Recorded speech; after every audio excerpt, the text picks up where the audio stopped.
Hi, I'm Nathan Yisco, and welcome to my short poster presentation. So we are going to do ester hydrogenation, which just gets hydrogen gas diffused into liquid. This catalyst takes it, pastes it on an ester, and makes two alcohols.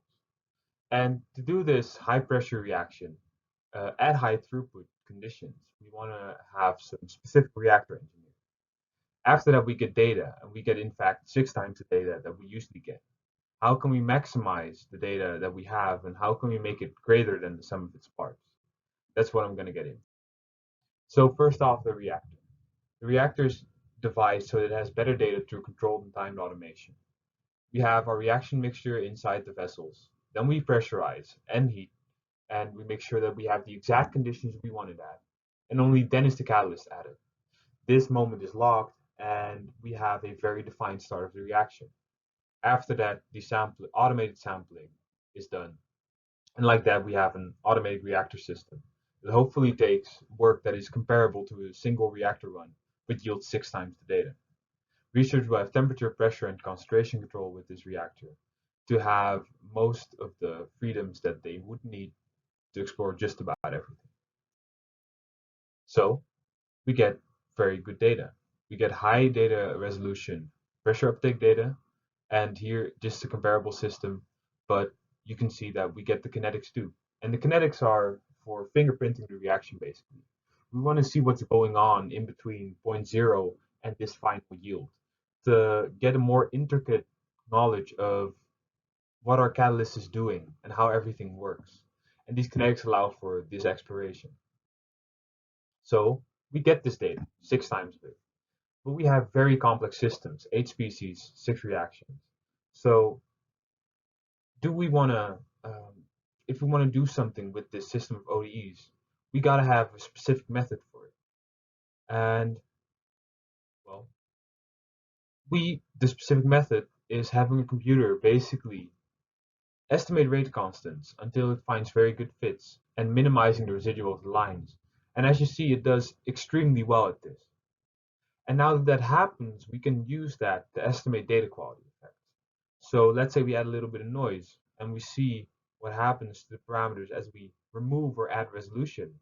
Well, we see that at 10 or 15 points, half the work of these kinds of graphs, we get still quite a low error. This is the symmetric mean average percentage error. And all you need to know is that high is bad and low is good. And another peculiar thing is when we add more data points, you see that the error goes up. That is because when you have a little bit of noise in every single point, then the algorithm needs to account for all of that. And if you just give it 2,000 points instead of 500, accounting for all that is going to be harder and harder. And more data is then not always better. Defining exactly the point where that is, quantifying everything, that is the strength of this method. We can also see if we can find the right reaction systems based on the data that we have. So we produce data with a 1 constant, 2 constant, 3 constant model, up until 6 constants, which is our total model. And all of these models take into account different intricacies of the total model.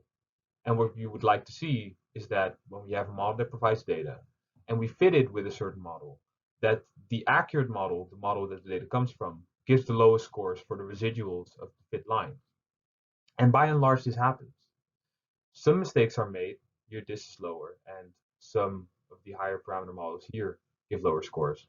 But if we assume that when a score is comparable, we assume the simplest model, then every single instance gets the right model out.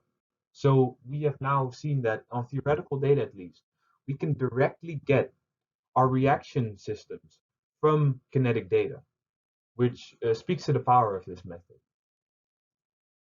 We can do another very interesting thing, because let's say we measure 3 different temperatures. We have this neat Arrhenius equation where we can relate the temperature to the rate constants that we find for these graphs and get out an activation energy and a pre-constant. And when we have that, we are not only master of these 3 discrete runs, we are master of every temperature in between and all the temperatures outside of these bounds, as long as the fit is accurate.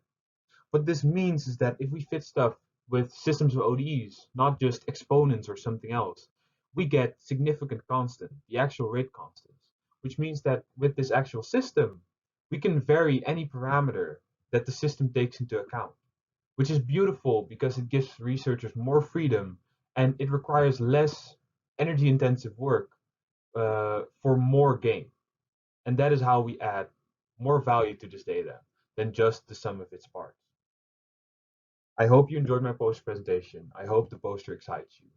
And I hope you enjoy the convention.